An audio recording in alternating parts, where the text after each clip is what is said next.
The American dream, I don't think it exists at all. I think it's propaganda. You know? In America, we've rewritten history, and we hail presidents, people like Andrew Jackson. Andrew Jackson was a murderer. He committed a genocide on indigenous people, murdered them, killed them. You don't get taught that at any age in any school. No one teaches you that.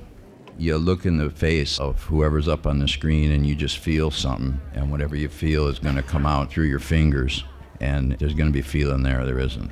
As far as directing Marlon Brando, I don't think anyone needs to direct Marlon Brando. I think you just turn the camera on and capture. We sell ourselves every day. I'm guilty of it. Probably a lot of us are guilty of it in some way. Most American movies, they don't want you to think. Once I take the work, it's like, you know, it's like life and death, you know. He really dug inside. He really worked very hard. Got to do the best, better than your best.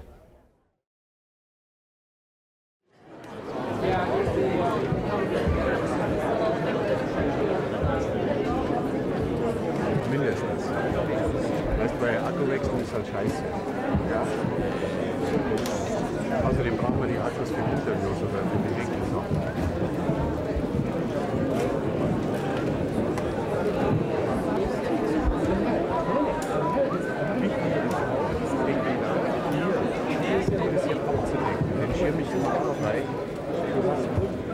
Wenn da einer durchläuft.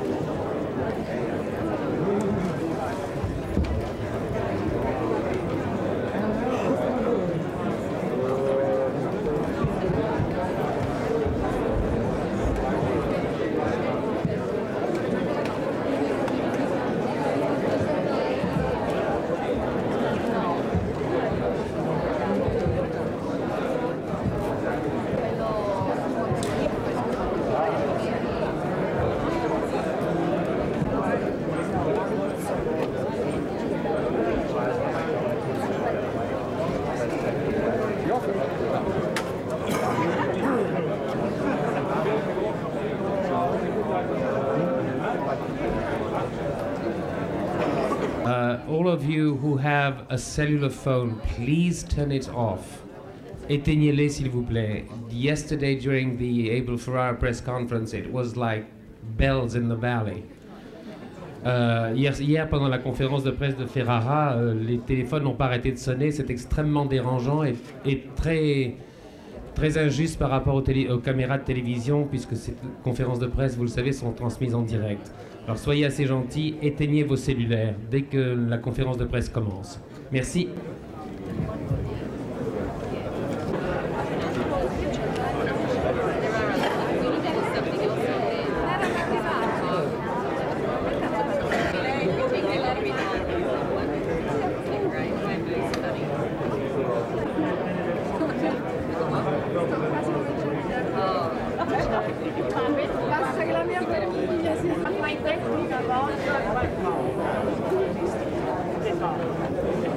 Thank you.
Before the press conference starts and while the photographers are at work, I'd like to remind you all a couple of points, sort of routine kind of thing. When you want to ask a question, please wave a little bit ahead of time so that the ladies equipped with microphones can reach you. When you have the microphone in your hand, please stand up so we can see you, and more importantly, so we can hear you, and even more importantly, so that the television... quelques points de... simplement un rappel. Lorsque vous aurez une question à poser, soyez assez gentil de me faire... Parce que les hôtesses équipées de micro arrivent jusqu'à vous. Lorsque vous aurez le micro, soyez assez gentil de vous lever pour que nous voyions où vous êtes. Et surtout, comme vous le savez, cette conférence de presse est retransmise en direct. Je demanderai également aux photographes qui ont à opérer pendant la conférence de presse de ne pas se servir de leur flash avec des opérateurs de télévision. Those of you who have to shoot during the press conference, please do not use your flashes. It really interferes with the... Thank you.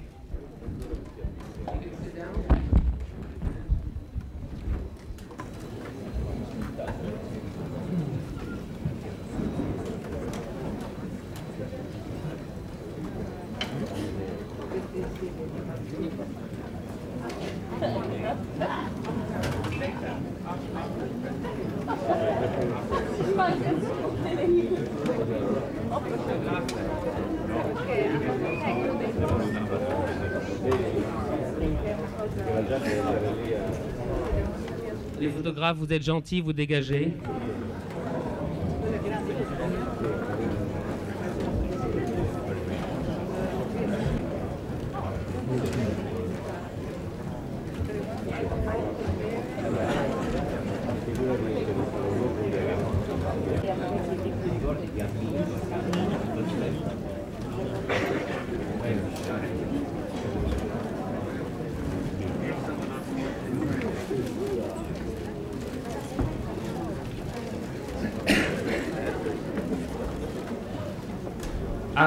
Soyez assez gentil. Please clear the aisles here, here, and on the sides. Just sort of glue yourselves to the walls as much as possible. Thank you. And I will begin by introducing, il y aura une question là et une question là déjà. I'll begin, and une question là. I'll begin by introducing the people who are here at this panel, one step at a time. On the very far end, on the left-hand side, two of the producers. One was actually a writer and a director, has become a producer. The other one was an agent and has formed a partnership and became also a producer, Mr. Charles Evans Jr. and Mr. Carol Camp.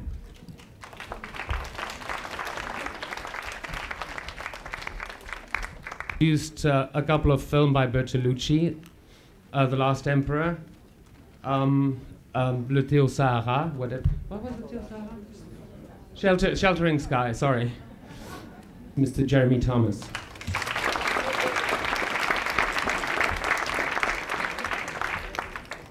Known as a singer and a composer.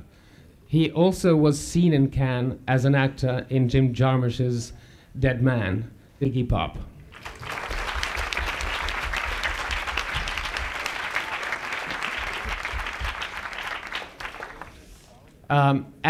As a director, Mr. Johnny Depp.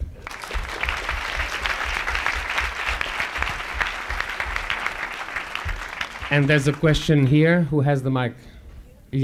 Go ahead. Say, I hope that Red Crow's positive vibes pass on to your movie as they did with Dances with Wolves.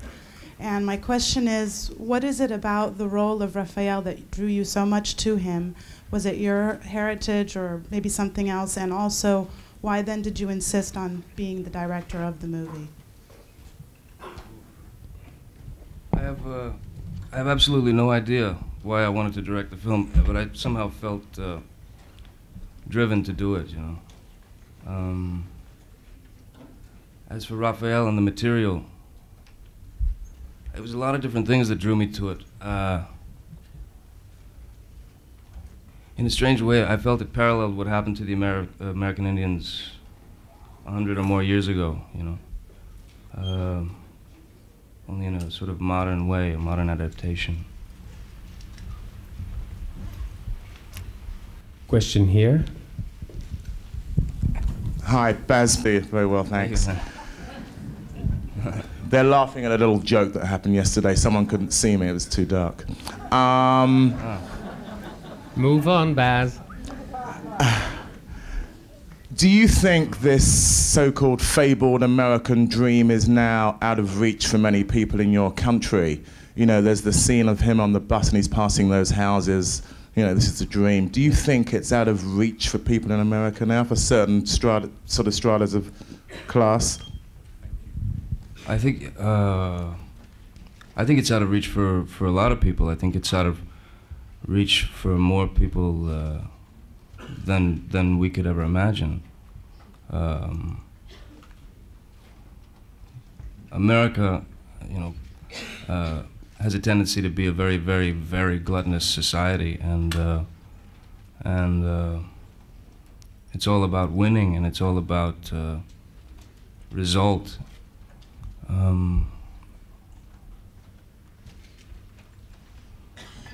It's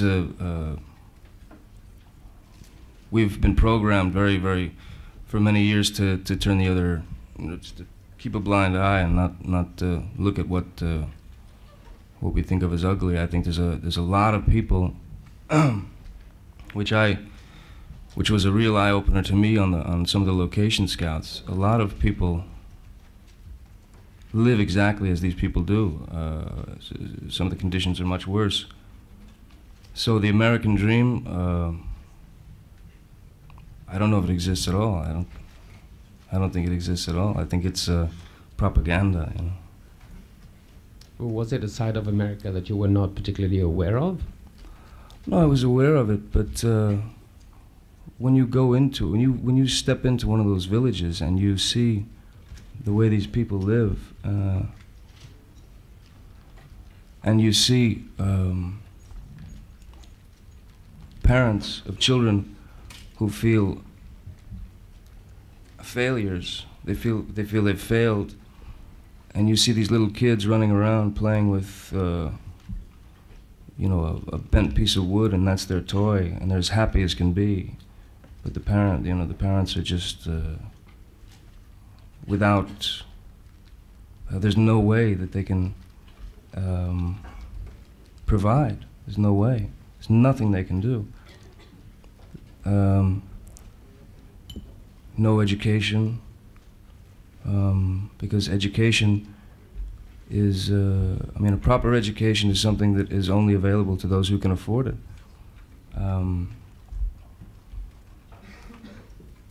Yeah, I guess. Question here. Brian Johnson from Maclean's magazine in Canada.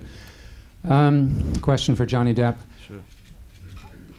I don't know if directing requires more confidence than acting, but I was wondering how secure you felt as a director compared to as an actor, and now that you've finished the film, how secure you feel with the results. Do you feel it's the film that you wanted to make? And are the two activities compatible? I don't think they're compatible at all. I think that they're two opposing forces. I mean, as a director, you have to be completely in control of everything that's going on around you, and more than in control, aware of the things that are going on around you. And as an actor, if you're too aware of what's happening on the set, just outside the set, or with the financial weirdness of the film or whatever, then you're not in a proper position to do your job. And what was the other thing? I'm sorry, Brian. How secure do you feel with the results? Is it the film that you wanted to make? Yes, it is the film that I wanted to make. Working on the film, going to work as a director, as far as security there, I think it requires much more, at least for me, to go into this thing with the naive idea of writing, acting, and directing. That requires more insanity than it does security, I think. But no, with the finished film and with what I believe people take away from it, I'm very proud of it. I'm extremely proud of it. So I'm secure in that. Yeah. It is Marlon coming in and doing this film for me was an incredible blessing. I mean, it's beyond a dream, you know. It's outside of a dream. It's beyond. I think I was very fortunate not only to have him, but to have worked with him a couple of times, and to have maintained a friendship and a relationship with him, so that when we went to work together on The Brave, the process was very smooth and enjoyable. Most of the time we were cackling like children, laughing. And as far as directing Marlon Brando, I don't think anyone needs to direct Marlon Brando. I think you just turn the camera on and capture, you know, and take what you can take, you know, take what he'll give. And I think what he came in and did for me is above and beyond anything I'd ever expected, because he really dug inside. He really worked very hard, very, very hard. And I can't, I mean, he's been an incredible teacher, an incredible friend, guru, hero, you know. Did he advise you in any way about the script? Was his coming back at the end his idea, yours? As far as the script goes, there was a scene that was written that Marlon and I we sat around my house one day and for a bunch of hours went through the scene and started discussing subtext and things like that. And then the next thing you know, we were rewriting the scene and rewrote the scene completely. So it almost doesn't resemble the other scene at all, and I believe the scene is much better. I believe it's more underneath the skin as opposed to being on top of the skin. So we rewrote the scene together, yeah. And him in the end was Something that I didn't realize early on was necessary, but I think it's very necessary to see him waiting, you know, waiting for his prey. The director's gotten out of Brando since Bertolucci, really, because he was dredging up things that were visited with death so much in his personal life that that was brave of him to go to that place. It was brave of you to ask him to go to that place, and I wondered how consciously detailed was that? We knew where we had to go. You know, we knew the boundaries. We knew basically we knew what the scene had to be about. We knew that there had to be a certain amount of fuel in the scene to push the story along for Raphael and the audience as well, to carry that weight with them for the rest of the film. So I agree. It was very brave of Marlon. Very, very brave. He's an angel, what can I say? You know? Madame? Adina Darian, New Cinema, Romania. Mr. Depp, I would like you, if you can develop for us the idea, when did you become first aware of this world? Was it through your personal experience, childhood, teenager, or through books? Or how come did you get aware of this world? And the second question is more technical. I know that in the American film industry... Could we go one step at a time? Okay. Thank you. I got a bad memory. That's terrible. So the first question is, see? When did you get... It's horrible. It's fine. I have a bad memory too, thank you. No, anything in your personal life, personal childhood that had you connect with this character and made you want to do it? Through this world, you get this to know this world, or through books, or how come did you get aware of this world, that this world exists today in America? I don't know. I've always been, myself, I've always been fascinated with things that are not allowed to be put on the surface. You know, I've always been fascinated with the things that happen in the places that many people don't go or not allowed to go. So as far as this world, for me, again, the story paralleled what happened to the Native Americans 100 and something years ago. Also, I'm kind of obsessed with the idea that in America we've rewritten history and we hail presidents, people like Andrew Jackson. We put him on the $20 bill and we look at his face every day. And the one thing they don't teach you in school is that Andrew Jackson was not a great president, not a great hero, not a great man. He was a murderer. He killed and committed a genocide on a great number of indigenous people. Murdered them, killed them. So in my opinion, you don't get taught that at any age in any school. No one teaches you that. That's something you have to dig around and find out. But he's not a hero. And there's a lot of people like him. Was the audience or the potential audience a preoccupation for you when you wrote the script? When we started? No. I'm not that sophisticated. I can't think in those terms. I can't think of the result, what the result might be. I can't think of how many people might see the film or how it will do at the box office. My only hope and my only desire, I guess, for the film was that people would feel something, that it would make them think, because I think a lot of films, most American movies, they don't want you to think, yes, you know? Right. Thank you. They don't want you to. Thank you. Thanks. Thank you. Well, based on her question and on your response, when it became known that you wanted to direct, half of Hollywood went, I want to invest. And then they went, oh, is that what he wants to do? So was it I think easy? they might have expected it at this point. Was it, how did the production come together? Who pitched whom in order to put the financing together? How did that happen? I came here to Cannes, which is why it's so nice to be here now, because the film has come full circle in a way. I came here to Cannes in '95, I believe it was, 2 years ago, when Kusturica won the Palme d'Or for Underground. That was when I met with Jeremy, and Charlie and Carol and I, we all got together and sort of put on our best dresses and our high heel shoes and went out and tried to show a little leg to see if we could get some money. And Jeremy was Jeremy responded. That's all.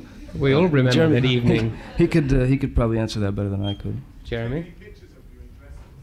Yeah, there's a whole film. Not for you, Bear. Sorry. Jeremy? Well, I've always chosen projects because, but due to my personal taste, which has sometimes been very punishing for me and sometimes has been very rewarding, I loved the script, and I was, very attracted to work with Johnny on the film. And it was quite difficult to raise the money. We raised the money entirely in Europe, and I'm very happy with the film, and I'm waiting for people to respond to the film as I have. How much money did you have to raise was the question. It's a personal question. Not much. Less than $100 million. It was under $10 million. Charles, Carol? Well under 10. Do you have anything to add? Sorry about that. Sorry about that. I just said well under 10. And I said No, and I Oh, apologize. these guys, you want to? I'm curious if how you dealt with the idea that a snuff film is such an extreme metaphor, submitting to that kind of torture chamber, etc. It's a bizarre image, a bizarre metaphor. Well, the most bizarre metaphor is money, really. I find that much more bizarre than the idea of someone selling themselves. People sell themselves every day, just in different ways. Not maybe not necessarily to a snuff film. I'd say, yeah, that's slightly extreme, but we sell ourselves every day. I'm guilty of it. Probably a lot of us are guilty of it in some way. We want to. We got to put food on the table. We got to keep our jobs. We got to, that's part of it. As far as the snuff film aspect of the film, for me,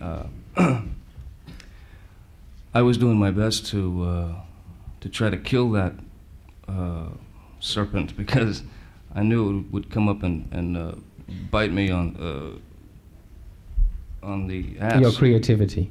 Huh? Bite you on your creativity. Yeah, on my creativity, yeah. Sure. I wanted to play that down, because if the film was just about a guy selling himself to a snuff film, then it would be, I think you'd be making a film that was a little more sensationalistic, and I tried to kill that aspect. And there's only one reference to see in the movies, Tonto, in the film, and there's no other. There's nothing else about movies or anything. And I think why doesn't it work? As far in parallel to what happened 100 years ago, Indians were, there were very subtle tactics, as opposed to, just chopping people's heads off and cutting pregnant women open, which is what American soldiers did 100 or so years ago.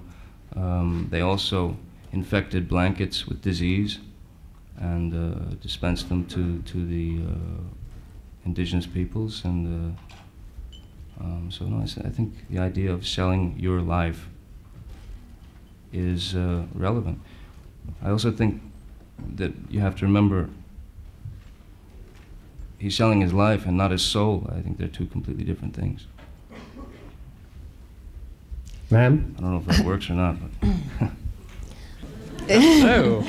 I'd like to know how you choose the films that you create soundtracks for, and how you actually create the soundtracks. And a second question, how seriously do you take your acting career, having recently seen you in The Crow? Let's go for the music part first. To make the music really, if the music's going to be any good, you have to throw out all the thoughts and all the talky talk and oh, this is so terrible, what's happening, or isn't this beautiful when he kisses his mother or anything. You just have to, pretty much for me, you look in the face of whoever's up on the screen, and you just feel something, and whatever you feel is going to come out through your fingers into whatever device you're using, the guitar or the keyboard, and it's either there's gonna be feeling there or there isn't.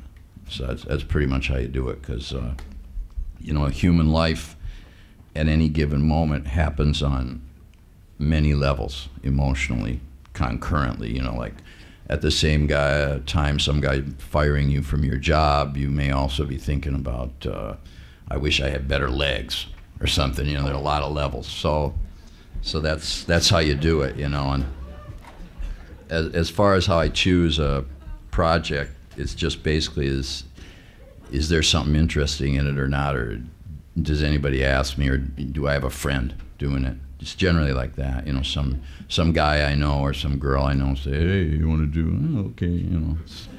It's casual, and then as far as how seriously I take it, not at all until I take the gig.